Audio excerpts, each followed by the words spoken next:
नमस्कार साथियों, एक बार फिर से आप सभी लोगों का स्वागत है हमारे YouTube चैनल पर एक नए सेशन में। और यहाँ पे एक विवाद का न्यूज आया है, उस पे हम लोग डिस्कस करेंगे। चलिए देख लेते हैं क्या न्यूज में है। तो हाल ही में अभी कुछ समय पहले की ही घटना है, आज की यह घटना है। 19 अप्रैल के दिन ही आज ही घटना है। एक फिल्म एक्टर हैं, डायरेक्टर भी हैं, फिल्म भी बनाते हैं और एक्टिंग भी करते हैं। उनके द्वारा एक हिंदू धर्म के एक खास समुदाय जिसका नाम है ब्राह्मण ब्राह्मण समुदाय के ऊपर यहाँ पे कटाक्ष किया गया है, यहाँ पे कमेंट किया गया है और बहुत ही गंदा कमेंट किया गया है। उनका कहना है कि मैं ब्राह्मणों पर मुतूंगा, क्या करोगे, कोई प्रॉब्लम है तो बोलो। इस तरह से किसी एक समुदाय के प्रति इस तरह का बयान देना कहाँ तक सही है, ये अपनी राय कमेंट सेक्शन में आप जरूर बताइएगा। लेकिन इसको हम लोग डिस्कस करेंगे। किसी को भी बोलने का अधिकार है, हमें अभिव्यक्ति की स्वतंत्रता है। आर्टिकल 19 जो है भारतीय संविधान की अनुच्छेद 19 के अनुसार मेरे हम लोगों को, पूरे भारत के जितने भी नागरिक हैं, उनको एक तरह का अधिकार मिलता है अभिव्यक्ति की। लेकिन इस अभिव्यक्ति की अधिकार पे क्या एक तरह का रोक होना चाहिए, या क्या आदमी कुछ भी बोल सकता है, या इसके ऊपर सुप्रीम कोर्ट जो अभी हाल ही में सुपर पार्लियामेंट खुद को साबित किए हुए है, इस पे बहुत इंपॉर्टेंट एक वीडियो मैंने बनाया है, आप लोग जरूर देखिएगा। किस तरह से सुप्रीम कोर्ट ने राष्ट्रपति के ऊपर भी खुद को रखा है और राष्ट्रपति को भी सजा दे सकता है, ऐसा उसका इंटेंशन यहाँ पे दिख रहा है। खुद को यहाँ पे ओवर रीच कर रहा है, जुडिशियल ओवर रीच। तो इस पे बहुत इंपॉर्टेंट वीडियो बनाया गया है, इन्फॉर्मेटिव है, उसको जरूर देखिएगा। लिंक आप लोगों को डिस्क्रिप्शन में जरूर मिल जाएगा। तो इस पे अभी हम लोग डिस्कस कर लेते हैं कि एक खास समुदाय के प्रति इस तरह का बयान देना कहाँ तक सही है। तो यहाँ पे न्यूज देख लीजिए आप लोग। ब्राह्मण समुदाय पर कमेंट पर बुरे फंसे अनुराग कश्यप, यहाँ पे ये फिल्म के डायरेक्टर है शायद। ठीक है, फिल्म कोई फिल्म डायरेक्ट की है, इसको हम लोग देखेंगे। मुंबई पुलिस में इनके खिलाफ शिकायत भी दर्ज हो गई है। लेकिन जब इनके खिलाफ शिकायत दर्ज हो गई है तो इन्होंने कहा है दिस इज माई एपोलॉजी। तो इन्होंने इंस्टाग्राम पे, जो इंस्टाग्राम एक तरह का सोशल मीडिया नेटवर्क है, वहां पर आकर के इन्होंने यहाँ माफी भी मांग ली है। और कहा है कि यह पोस्ट के लिए माफी नहीं है, मैंने जो पोस्ट में गाली दिया वो तो ठीक है, लेकिन जो भी लाइन मेरे से गलत बोला गया उसके लिए मैंने माफी मांग ली है। तो यहाँ पे जो आगे यहाँ पे कार्रवाई हुआ है, तो इसके ऊपर हम लोग देखें तो पहले भी, इससे पहले भी ये इस तरह के बयान देते रहे हैं। जैसे प्रधानमंत्री मोदी के बारे में इनका कहना है कि मोदी को बोलो पहले अपने कागज और पॉलिटिकल साइंस की डिग्री दिखाए, साबित करो कि मोदी पढ़ा लिखा है। कोई एक नेता पढ़ा लिखा है या नहीं है, इसके ऊपर किसी एक तरह की टिप्पणी करना, किसी एक नेता के ऊपर, मान लीजिए अगर आप राजनेता है तब तो आप टिप्पणी कर सकते हैं। जैसे अक्सर ही देखा जाता है कि बिहार में जो तेजस्वी यादव हैं उनको बोला जाता है कि नौवीं फेल है। किनके द्वारा? तो जन सुराज पार्टी जो है, उनमें एक संचालक है, उनके द्वारा, प्रशांत किशोर जी के द्वारा। तो नेताओं के बीच में नोक झोंक होती है, उनके बीच में जो अपना बोलने का तरीका है, बयानबाजी है, वो चलता है। लेकिन आप अगर कोई एक्टर हैं, डायरेक्टर हैं, आप इस फील्ड से नहीं है और फिर भी इस तरह का कमेंट करते हैं, तो थोड़ा समझ में आता है कि शायद आप लाइमलाइट में रहने के लिए, चर्चा में बने रहने के लिए भी इस तरह का बयान दे सकते हैं, ऐसा। और इस प्रवृत्ति के हैं ये, अक्सर इस तरह के बयान देते रहते हैं। इनका कहना है I will urinate on Brahmins, ब्राह्मण पर मैं मूतूंगा, कोई प्रॉब्लम? इनका कहना है कि ब्राह्मण पर मैं मूतूंगा, कोई प्रॉब्लम है तो बताओ। क्वेश्चन मार्क पे दिया है कि कोई प्रॉब्लम है तो आप लोग बताओ। तो ब्राह्मण आपको पता होगा, हिंदू समुदाय, जो हिंदू धर्म है उनके अंदर, जो सनातन धर्म है उसके अंदर एक समुदाय है ब्राह्मण समुदाय, उनके खिलाफ बोला गया है। किसी एक धर्म और समुदाय के खिलाफ ऐसा बोलना कहाँ तक उचित है और कहाँ तक यह अभिव्यक्ति की आजादी के अंदर आता है, कहाँ तक इसकी आजादी है, इस पे आप लोग अपनी राय कमेंट सेक्शन में जरूर दीजिएगा और बताइएगा यह कहाँ तक सही है। चलो देख लेते हैं इसको एक बार पूरे के पूरे रिपोर्ट को। तो यहाँ पे ब्राह्मण समुदाय पर आपत्तिजनक और अपमानजनक जो टिप्पणी किया गया है, इसके लिए मुंबई पुलिस कमिश्नर के समक्ष शिकायत दर्ज करा दी गई है। मुंबई के पुलिस कमिश्नर, इस पे यहाँ पे इनके ऊपर शिकायत दर्ज किया गया है। बॉम्बे हाई कोर्ट के एडवोकेट हैं आशीष रॉय, और साथ ही साथ पंकज मिश्रा ने शिकायत दर्ज की है। इन्होंने सोशल मीडिया का जो इंस्टाग्राम एक हैंडल होता है, वहां पे पोस्ट किया है और ब्राह्मण के ऊपर इस तरह का कमेंट किया है। कमेंट मैंने आपको दिखाई दिया। और इसको ऐसा कहा जाता है कि यह निश्चित ही हेट स्पीच के दायरे में आता है। किसी भी एक समुदाय के खिलाफ इस तरह का बयानबाजी दे करके आप समाज के अंदर जो समरसता है, सामंजस्य है, उसको तोड़ने का यहाँ पे प्रयास कर रहे हैं और समाज को तोड़ करके उसके अंदर फूट डालो और राज करो, जो अंग्रेजों की नीति थी उसको फॉलो करते हुए यहाँ पे दिख रहा है।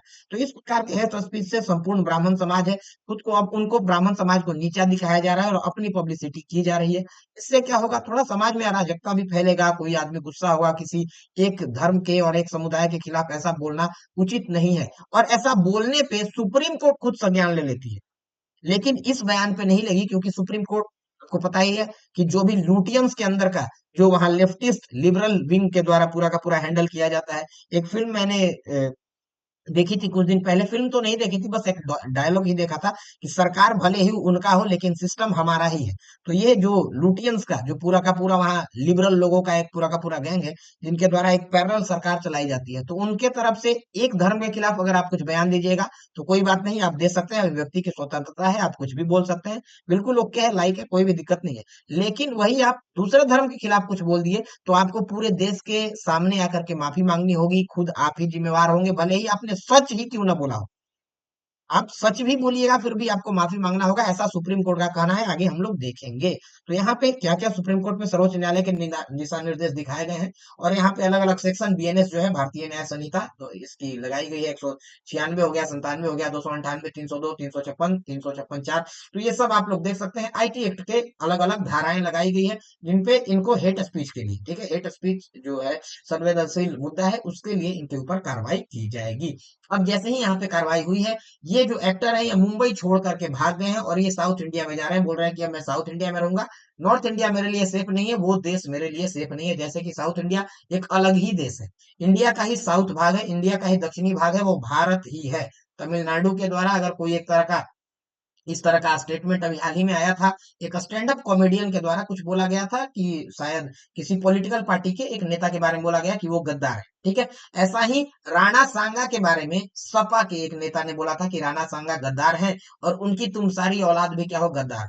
लेकिन उसके ऊपर कोई यहाँ पे किसी भी तरह का कोई शिकायत तो दर्ज नहीं कराया गया, ना ही सुप्रीम कोर्ट के द्वारा कुछ बोला गया। लेकिन नुपुर शर्मा का केस अगर आपको याद हो, तो वहां पे टीवी चैनल के ऊपर एक मौलाना के द्वारा हिंदू धर्म का बार बार अपमान किया जा रहा था, तो उस पे नुपुर शर्मा जो आक्रोश में आकर के बोली कि अगर आप इस तरह की आपत्तिजनक बात करिएगा तो मैं भी आपके धर्म में के बारे में बोल सकती हूँ। और उन्होंने एक लाइन कुछ बोला था कि उनके धर्म पे थोड़ा आपत्तिजनक हो गया था, तो इसके लिए सर तन से जुदा और इस तरह के नारे चले थे। सुप्रीम कोर्ट खुद आ गया कि नहीं ये आपकी गलती है, पूरे देश में आपके द्वारा ये सारा का सारा हो रहा है। बाद में एक इंसान की, कन्हैया कुमार थे शायद, उनका यहाँ पे गला काट करके, यहाँ गला रेत करके वीडियो बनाया गया, गला रेत करके मार दिया गया, लेकिन फिर भी सुप्रीम कोर्ट ने कहा कि नहीं नहीं, उनके मौत के लिए यहाँ पे कौन जिम्मेवार है, तो यहाँ नुपुर शर्मा जी जिम्मेवार है। इस तरह से पूरा का पूरा एक जो कॉन्स्पिरेसी है ये चलते रहता है, लेकिन इस पे हम लोग ज्यादा ध्यान नहीं देंगे, क्योंकि हमको क्या, हमारा क्या है, समाज में एक तरह का समरसता बना रहना चाहिए। इस तरह के बयानबाजी से कुछ नहीं होता है। इससे क्या होगा, जो बयान देगा वो कुछ समय के लिए लाइमलाइट में आ जाएगा, खुद को फेमस कर लेगा, लेकिन समाज का जो ताना बाना है उसके बीच में क्या हो जाएगा, थोड़ा कॉन्फ्लिक्ट हो जाता है, ठीक है। तो इस पे भी थोड़ा इन लोगों को सोच समझ करके बोलना चाहिए। मामला अगर देखे क्या है, तो हाल ही में अनुराग कश्यप की एक फिल्म आ रही थी, प्रतीक गांधी और पत्रलेखा कोई एक्ट्रेस है, इनके साथ, फिल्म की नाम थी फूले, और ये जातिवाद को बढ़ावा देने के आरोप के चलते आलोचना में रही थी, और सेंसर बोर्ड के द्वारा इस फिल्म में कुछ हिस्से को काट दिया गया। आपको पता है कोई भी फिल्म आती है तो उसके ऊपर सेंसर बोर्ड क्या करता है, अपना देख करके कि कहाँ पे सही है, कहाँ पे इसको पास करने लायक है या नहीं, और उसको काटता छाटता है। तो ये पूरा का पूरा फुल जो फिल्म सेक्शन है, फिल्म डिपार्टमेंट है, उसके द्वारा और उसके अंदर का ये पूरा का पूरा मामला था। लेकिन उसके बाद वो नाराज हो गए।